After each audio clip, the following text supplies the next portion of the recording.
A widow's courage met a warrior's heart when a merciless Texas storm tore through the Panhandle in 1883. Sarah Larkin, alone with her newborn, defied death's howl to save a wounded Comanche stranger, Tejan, from nature's wrath. Their unlikely bond, forged in a root cellar's dim light, would defy not just the storm, but a world eager to tear them apart. What secrets did the winds bury, and what truths would rise from the ashes of a burned homestead? Hit that subscribe button, share where you're listening from, and stay tuned. Will their fragile trust outlast betrayal and bullets? Unravel their fate in this gripping tale of survival and heart. The Texas Panhandle in 1883 was a land of raw edges, where the sky stretched wide as eternities and the earth clawed back with thorns and dust. Sarah Larkin felt the air turn heavy, a strange green tinge bleeding into the horizon like a bruise. The wind carried the sharp tang of dry soil and distant thunder, and the low bellows of spooked cattle echoed from the plains. She knew the signs, had seen them in the tight-lipped whispers of old ranchers. A tornado was coming, and it wasn't the kind that spared fence posts or pride. Sarah, barely 25, moved with the grit of a woman who'd buried more than dreams. Her husband's grave lay out back, marked by a peach tree that hadn't bloomed since his fever took him. Now, with her newborn daughter, Hannah, strapped tight against her back in a faded shawl, Sarah wrestled with the last of her chores. The final horse, a skittish mare named Clover, snorted and yanked against the rope as Sarah dragged her toward the barn. Dust stung her eyes like 1,000 tiny blades, and the wind tore at her skirts, snapping the fabric like a whip. She was halfway to the barn when the sky growled, a deep, unholy rumble that shook her bones. Glancing west, she saw it. A black, twisting column clawing down from the heavens, swallowing light and spitting chaos. It was no ordinary storm. It was a beast, hungry and unbound, shredding the prairie as it roared closer. Hannah wailed, her cries muffled against Sarah's shoulder. "Hold on, little one," Sarah muttered, her voice steady despite the fear coiling in her gut.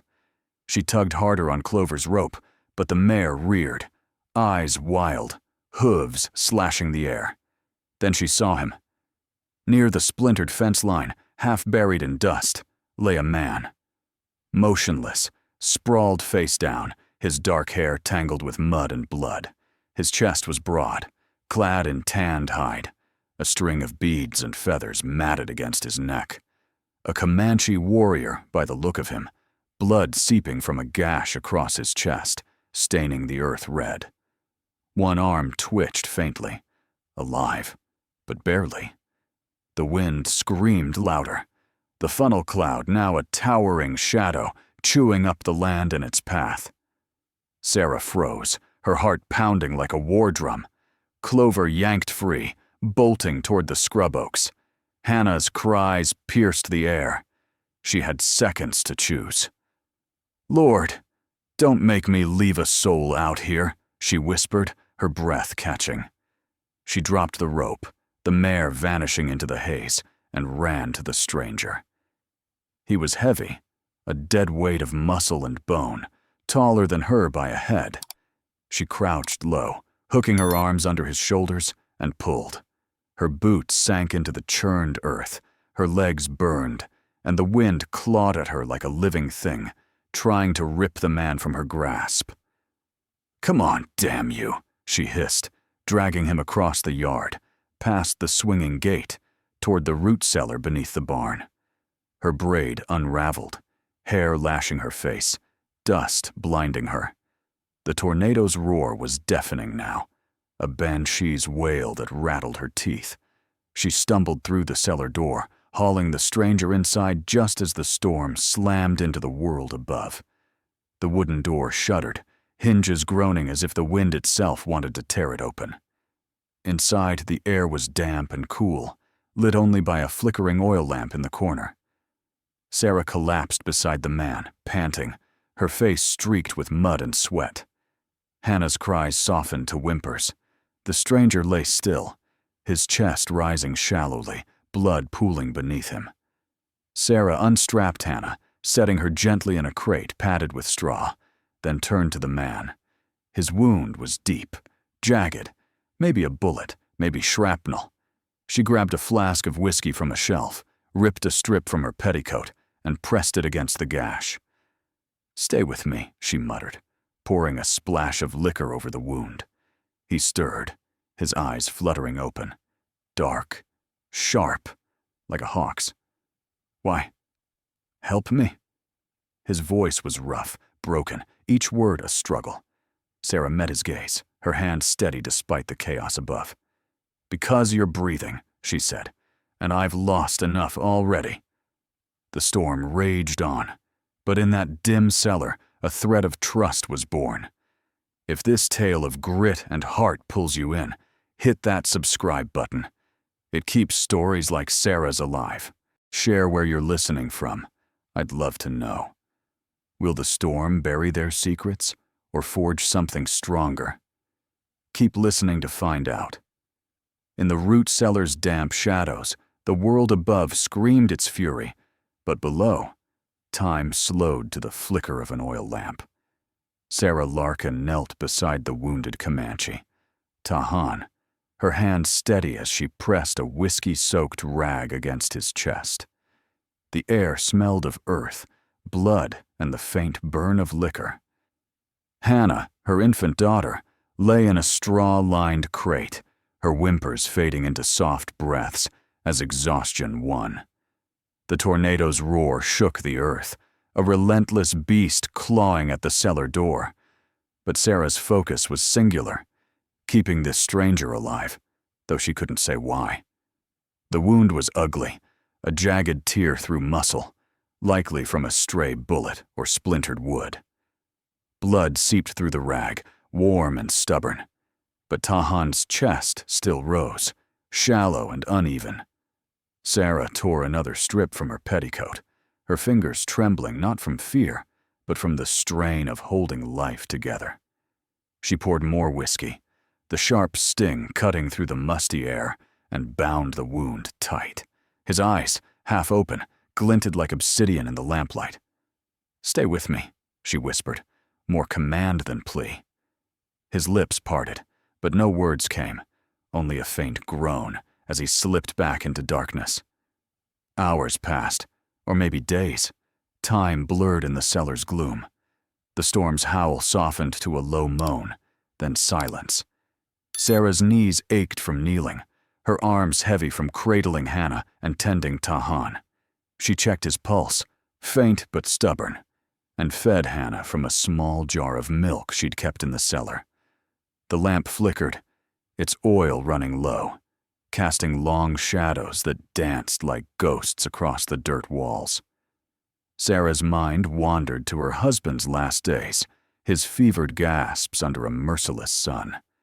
She'd lost him to the land's cruelty, and now here she was, fighting for another life she didn't owe. When the silence grew heavy, she risked opening the cellar door. Dawn broke over a ravaged world, her barn half collapsed, fences reduced to splinters, the well choked with mud. The peach tree by her husband's grave leaned drunkenly, roots exposed. Her farm, her fragile claim to this hard land, was a ruin. Sarah's throat tightened, but she swallowed the ache and turned back to Tahan. He stirred, eyes opening fully now, sharp and searching. "Where am I?" His voice was raw, each word carved from pain. "My cellar," Sarah said, setting Hannah down gently. "Outside what's left of my farm. You were half dead when I found you." She studied him, noting the beads and feathers still clinging to his bloodied hide shirt. "What's your name?"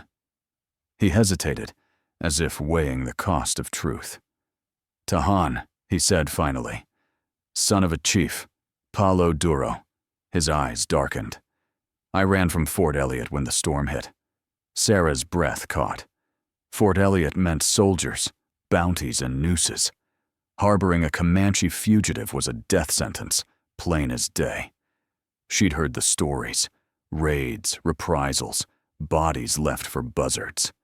Yet here he was, bleeding under her roof, and she'd dragged him there. "You're trouble," she said, not unkindly. "But you're alive. That's enough for now." Tahan tried to sit up, winced, and sank back. "Why risk it?" he asked, voice low, like he was testing her. Sarah didn't answer right away. She busied herself with Hannah, adjusting the shawl around the sleeping child. "I lost my husband to this land," she said finally, her voice steady as iron. "I won't lose another soul to it. Not while I've got strength left." Tahan's gaze held hers, not with gratitude, but with something heavier. Recognition, maybe, of a shared defiance against a world that broke more than it built. Over the next 2 days, Sarah tended his wound, changing bandages with scraps of cloth, feeding him broth from her dwindling stores. Tahan grew stronger, though pain kept his movements slow. He spoke little, but his eyes followed her, alert, like a man who'd learned to read danger in every shadow. By the third dawn, he could stand, leaning against the cellar wall. Sarah led him outside, where the wreckage of her farm lay stark under the sun.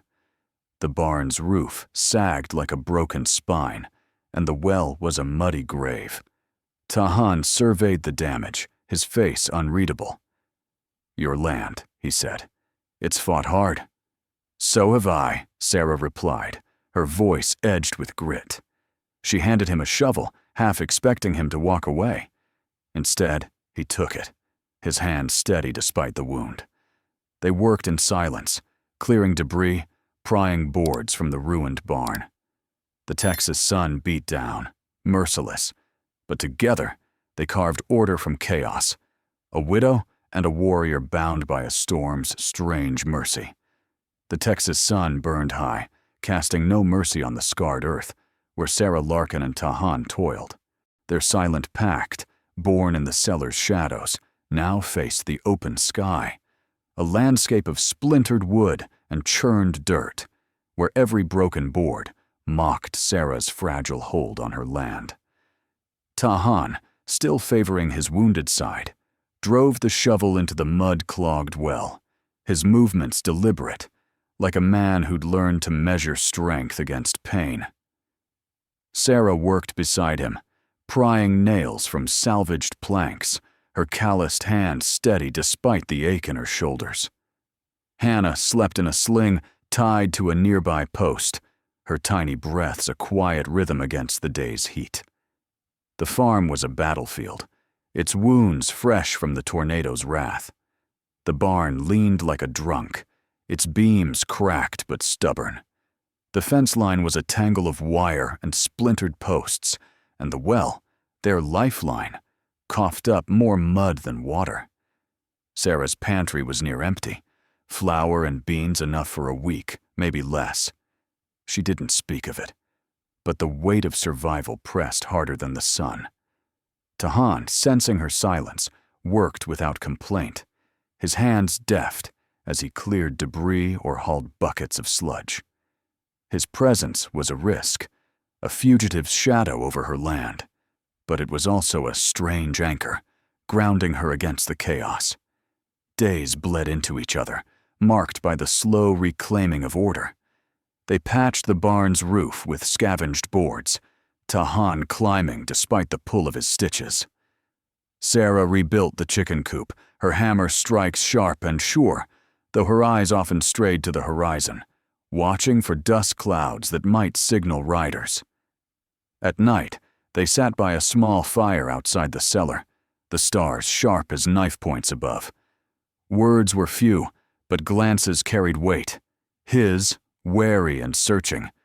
Hers, steady but guarded. Hannah was their bridge, her gurgles softening the silence. One evening, Tahan traced a word in the dirt with a stick. Sehata.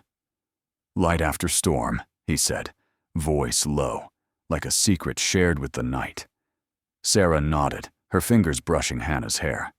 Fits her, she said, and something unspoken tightened between them.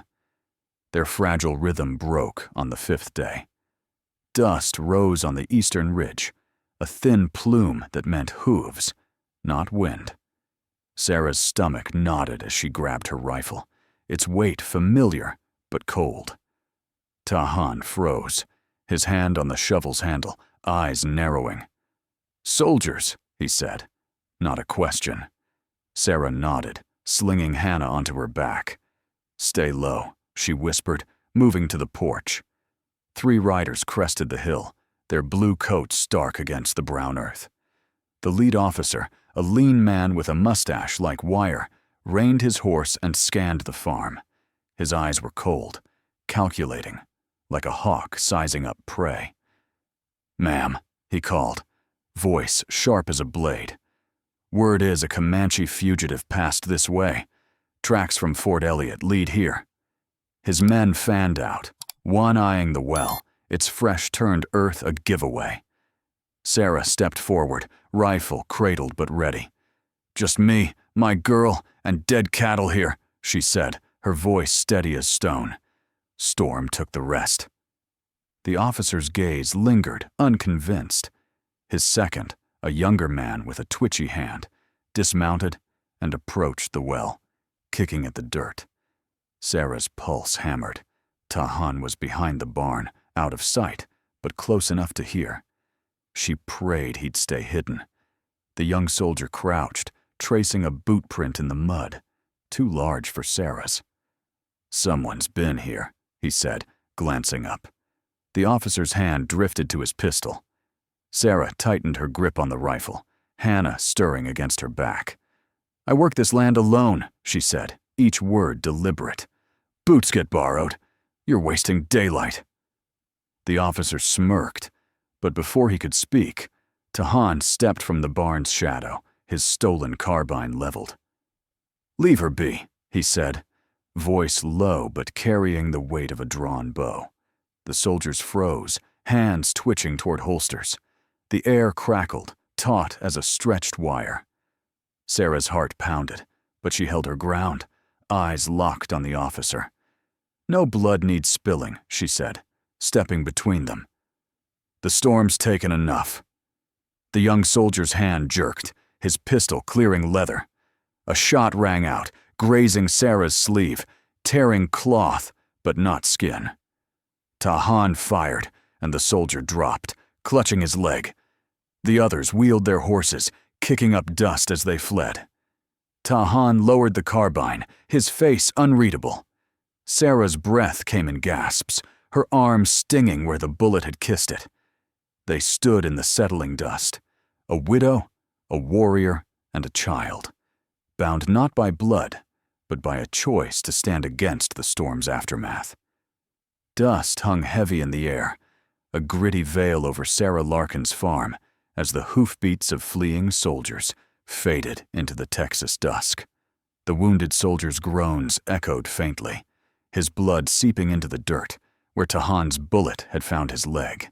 Sarah's sleeve, torn by a grazing shot, stung like a wasp's kiss, but she stood firm, rifle still in hand, Hannah's weight a steady anchor against her back. Tahan's eyes, sharp as flint, scanned the horizon for more trouble. The silence that followed wasn't peace, it was the calm before a worse storm.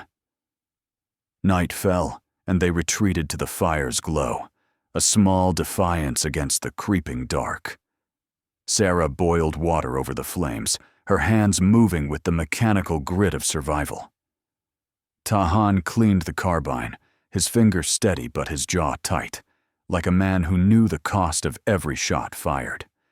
The air smelled of smoke and sage, the prairie stretching vast and unforgiving around them. Sarah broke the silence first, her voice low but clear. "They'll come back," she said, stirring the pot. "Men like that don't run forever." Tahan nodded, his gaze fixed on the fire. "They hunt me. Always will." He paused, then met her eyes. "You stood between us. Why?" Sarah set the spoon down, the flames casting shadows across her weathered face. "Out here, A man's only a man when he's breathing. Not a color, not a name. You were breathing. That's enough. His eyes softened, not with warmth, but with something rawer, like a man seeing a truth he'd long forgotten. He leaned closer, the firelight catching the beads still tangled in his hair. "Your people call me savage," he said, voice like gravel. "Maybe they're right. But you saw me in the storm, not the skin." Sarah's lips twitched, not quite a smile. "Storm doesn't care about skin. Neither do I when death's knocking." She handed him a tin mug of broth, their fingers brushing briefly, a fleeting connection in the night's chill. The reprieve was short. By week's end, the horizon birthed a new dust cloud, bigger, angrier, carrying the clatter of hooves and the glint of steel. Sarah spotted them first, 6 riders in blue, led by a captain with eyes like cold iron. They didn't slow as they approached, their horses kicking up earth like a war party. Sarah's gut twisted. This wasn't a search. It was a reckoning. She grabbed Hannah, tying her tightly to her chest, and reached for the rifle. Tahan was already at the barn, his carbine ready, but his face betrayed the odds. 6 against 2, and a child in the balance. The captain reined up, his voice cutting through the morning haze.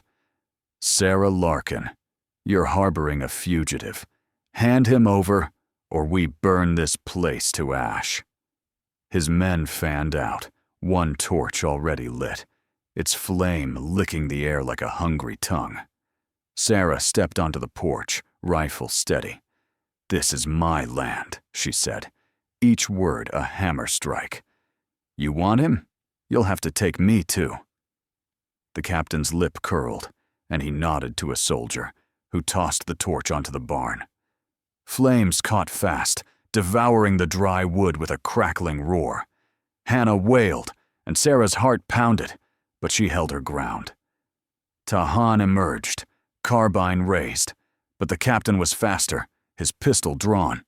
"Drop it, or she dies," he barked, aiming at Sarah. Tahan froze, his eyes locked on her, a silent question passing between them. Sarah's mind raced. Surrender meant death for him, maybe her too. She spotted a rusted oil drum by the fire, its contents glinting in the growing blaze. With a glance at Tahan, she made her choice.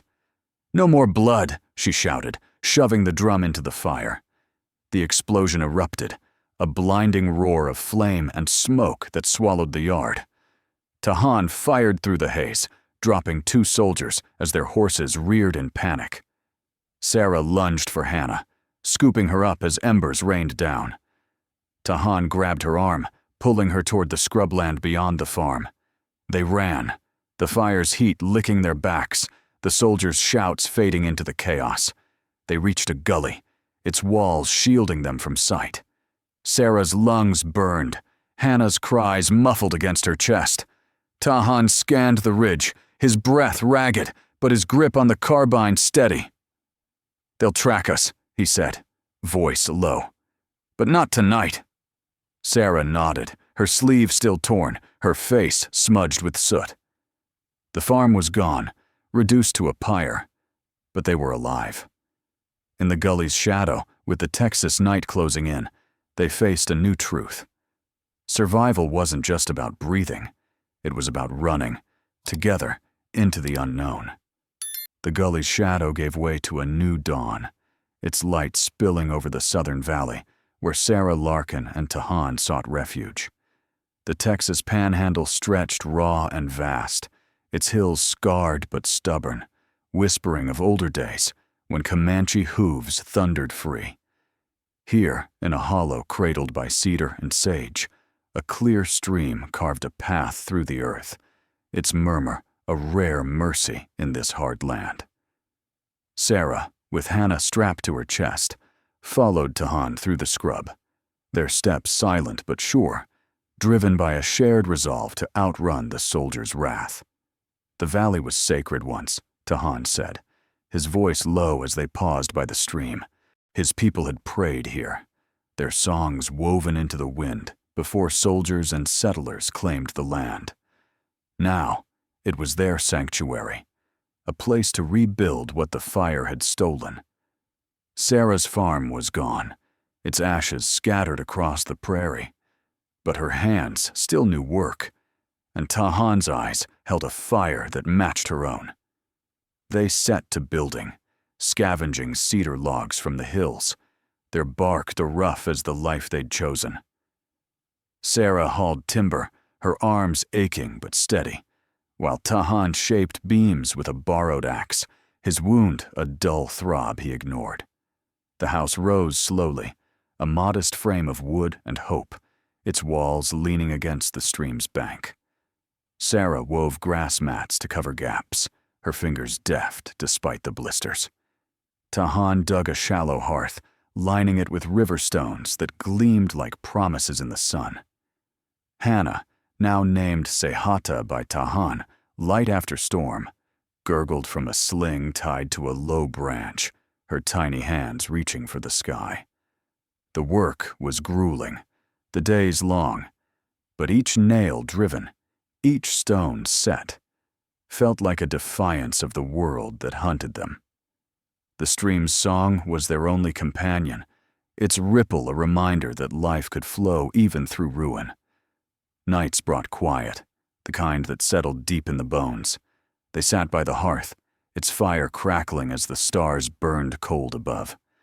Tahan taught Sarah a Comanche word each evening, puhakatu, spirit, quidupu, home. She repeated them, her tongue clumsy but earnest, while he carved a small horse from cedar for Hannah. Sarah shared stories of her husband, his stubborn laugh, the way he'd cursed the harvester that took his life. Tahan listened, his silence not empty but full, like the land itself. Their eyes met often, holding truths neither spoke, trust forged not in words, but in shared sweat and survival. Winter crept in, its breath sharp but gentle, dusting the valley with snow. The soldiers had vanished, their tracks lost in the prairie's vastness, perhaps deterred by the explosion's chaos or the land's own refusal to betray its fugitives. Sarah and Tahan fortified the house, packing mud into cracks, hanging hides to keep out the chill.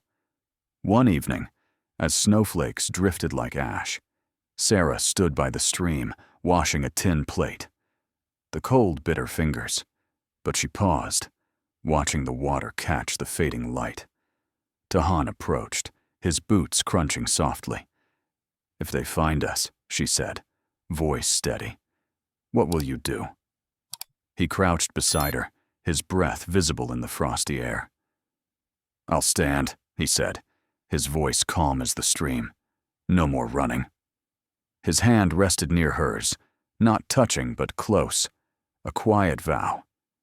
Sarah turned to him, Hannah asleep in the sling against her chest. "Then we'll stand together," she said, her words carrying the weight of a choice made long ago in a cellar's dim light.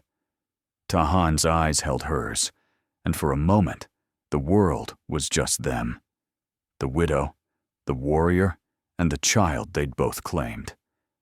Years later, whispers spread through Red Hollow of a house by the stream, where a white woman and a Comanche man lived with a girl whose hair gleamed brown and bronze. The valley held them, its cedars guarding their peace.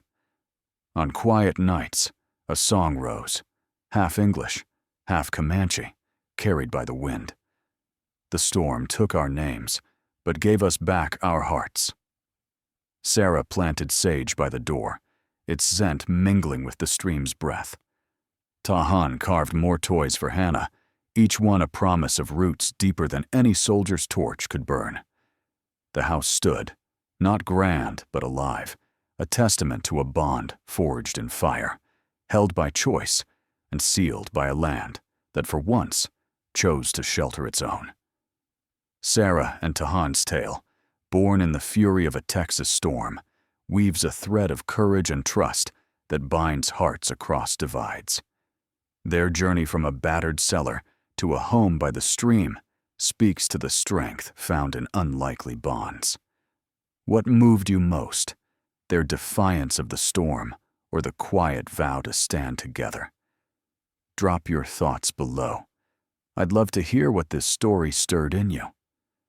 My gratitude goes out to each of you for joining this journey through the Panhandle's wild heart.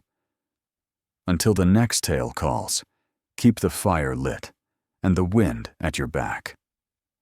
See you soon.